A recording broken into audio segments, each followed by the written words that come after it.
Your Honorable President Donald Trump, friends from the press, good afternoon. It is my great pleasure to meet all of you together with President Trump. Let me begin by extending once again warm welcome to the President for his state visit to China. Yesterday and earlier today, the President and I have had in-depth discussions on China-U.S. relations and major international and regional issues of mutual interest.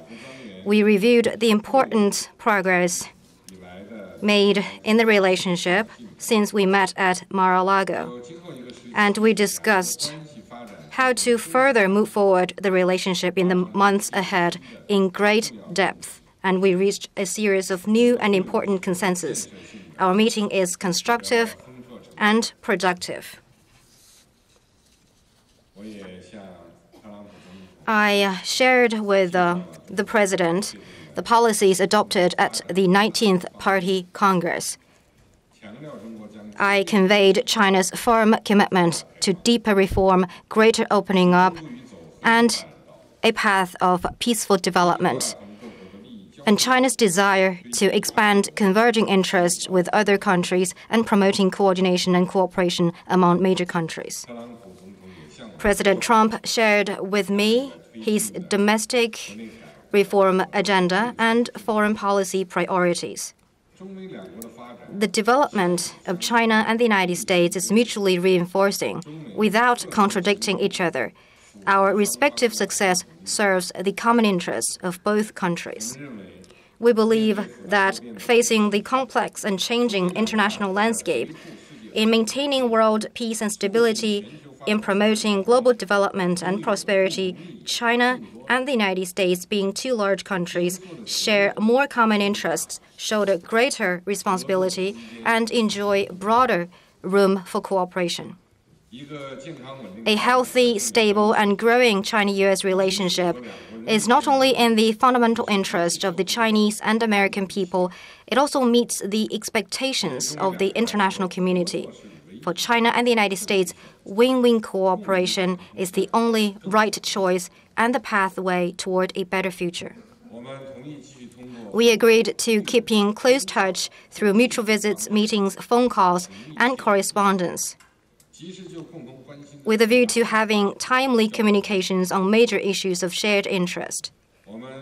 We agreed to make the most of the diplomatic and security dialogue, comprehensive economic dialogue, social and people-to-people dialogue, and law enforcement and cybersecurity dialogue, 4 high-level dialogue mechanisms, and work together for greater results out of these dialogues.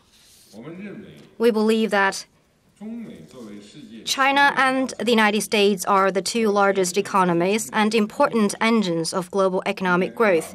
We need to further expand trade and investment cooperation, strengthen macroeconomic policy coordination, pursue healthy, stable, and dynamically balanced economic and trade relations. It is necessary to formulate and launch economic cooperation plan for the next phase, to have continued in-depth discussion on trade imbalance, export restrictions, investment environment, market openness, and other issues, and work to support practical cooperation in energy, infrastructure, Belt and Road Initiative, and other areas. Just now, the President and I witnessed the signing of some major cooperation agreements by our businesses. During this visit, the two sides signed over $250 billion of commercial deals and two-way investment agreements. According to China's timetable and roadmap for opening up, China has announced a number of steps to promote market access. This speaks volume of the broad space for further economic and trade cooperation between the two countries, which would deliver great benefits to the two peoples. We agreed to expand exchange and dialogue between our two militaries at various levels. realized at an early date the visit by U.S. Secretary of Defense to China and a senior high-level Chinese military delegation to the U.S., and work to ensure the success of the first Joint Staff Dialogue Mechanism and the Disaster Management Joint Exercise and academic exchanges. We agreed to strengthen law enforcement and cybersecurity cooperation.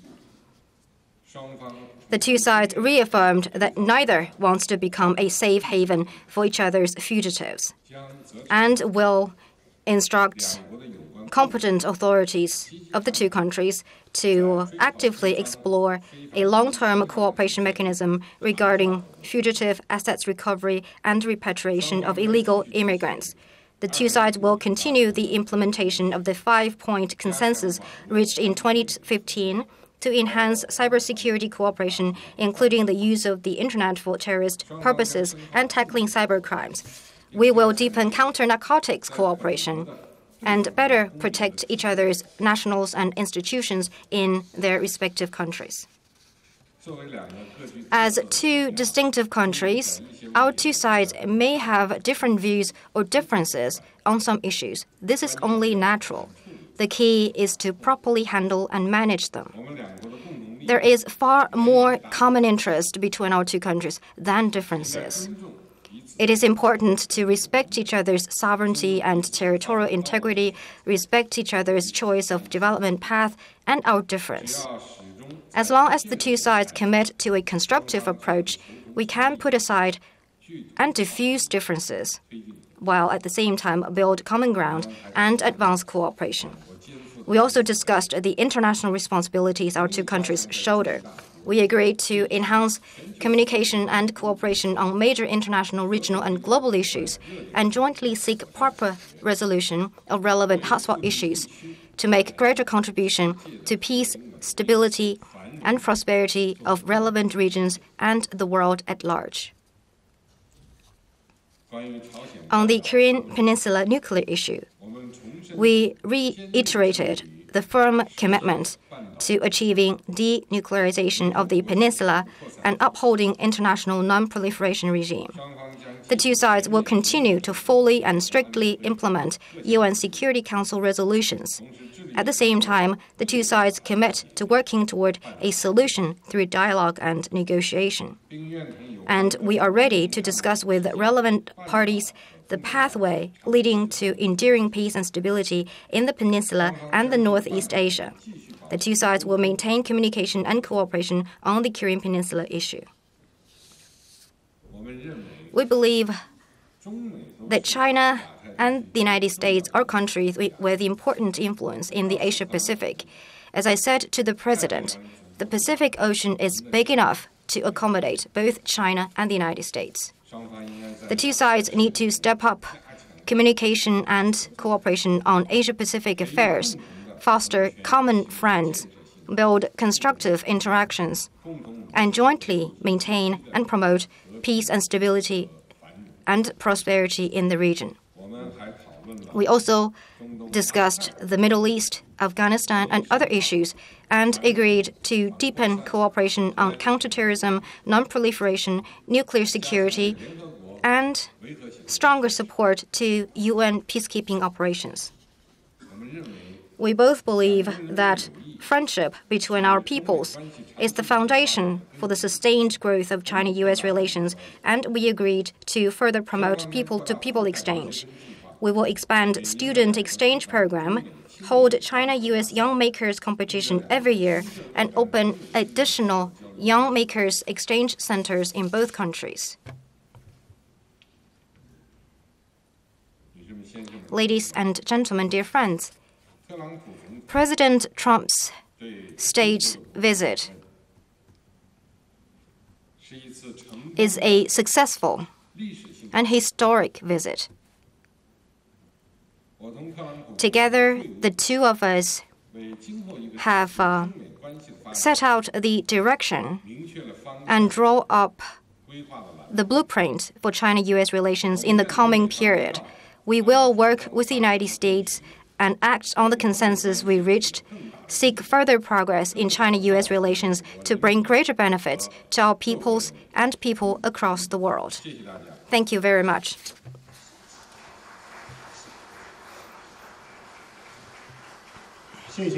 Thank you very much, Your Excellency.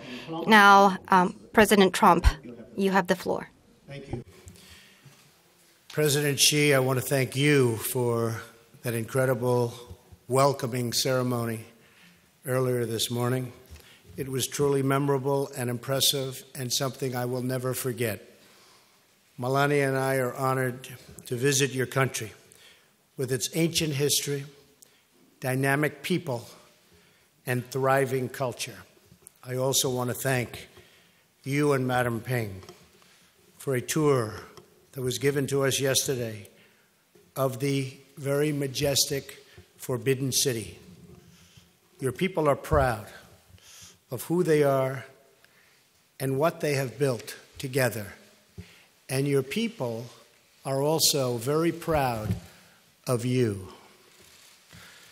I want to congratulate you on the recent and very successful 19th Party Congress. Perhaps now more than ever, we have an opportunity to strengthen the relationship between our two countries and improve the lives of our citizens as long as we stand together with others, if necessary, against those who threaten our civilization. That threat will never happen. It doesn't even have a chance. As I said in my address yesterday in Seoul, the entire civilized world must unite to confront the North Korean menace. And the entire world is watching us right now. Today, President Xi, we discussed our mutual commitment to the complete denuclearization of North Korea. We agreed not to replicate failed approaches of the past, and there were many. We agreed on the need to fully implement all UN Security Council resolutions on North Korea and to increase economic pressure until North Korea abandons its reckless and dangerous path. All responsible nations must join together to stop arming and financing and even trading with the murderous North Korean regime. Together we have in our power to finally liberate this region and the world from this very serious nuclear menace. But it will require collective action, collective strength, and collective devotion to winning the peace. In order to create a more secure future for all and to protect our citizens from extremism and terrorism, President Xi and I also committed to working toward a peaceful future for Afghanistan. Terrorists are a threat to all of humanity, and we will stop radical Islamic terrorism. The United States and China also face many challenges within our borders. Every year, drug trafficking destroys millions and millions of lives. Today, President Xi and I discussed ways we can enhance coordination to better counter the deadly drug trade and to stop the lethal flow of poisonous drugs into our countries and into our communities. A special emphasis will be placed on the new phenomena, fentanyl, destroying lives by the millions. We're going to be focusing on it very strongly, the President and myself. In addition to improving the safety and security of our citizens, President Xi and I discussed improving our economic relationship. We want a vibrant trade relationship with China. We also want a fair and reciprocal one.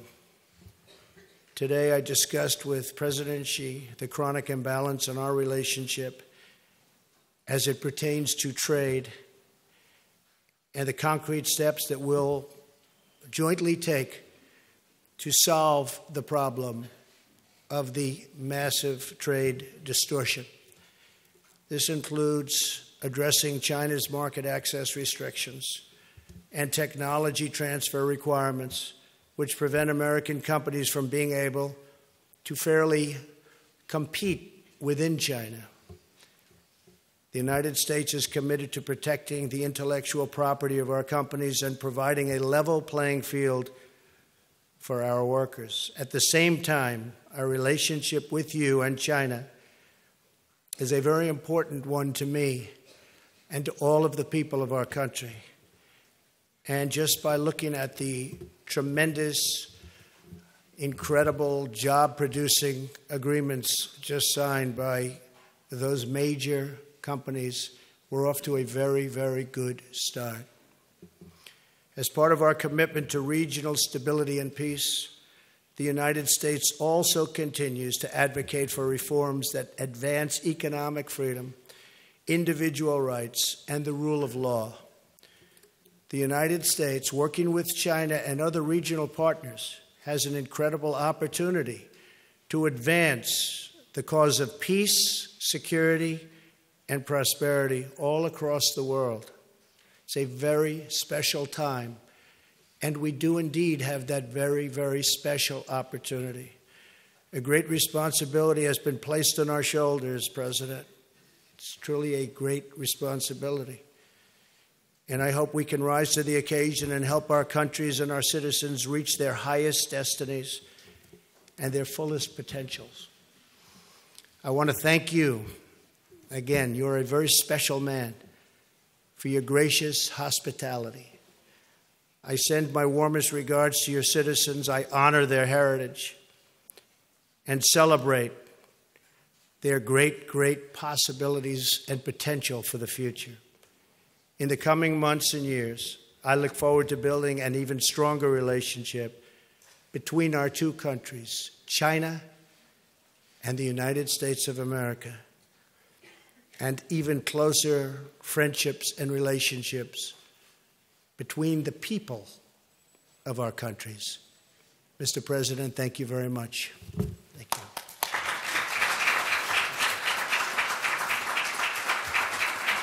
you.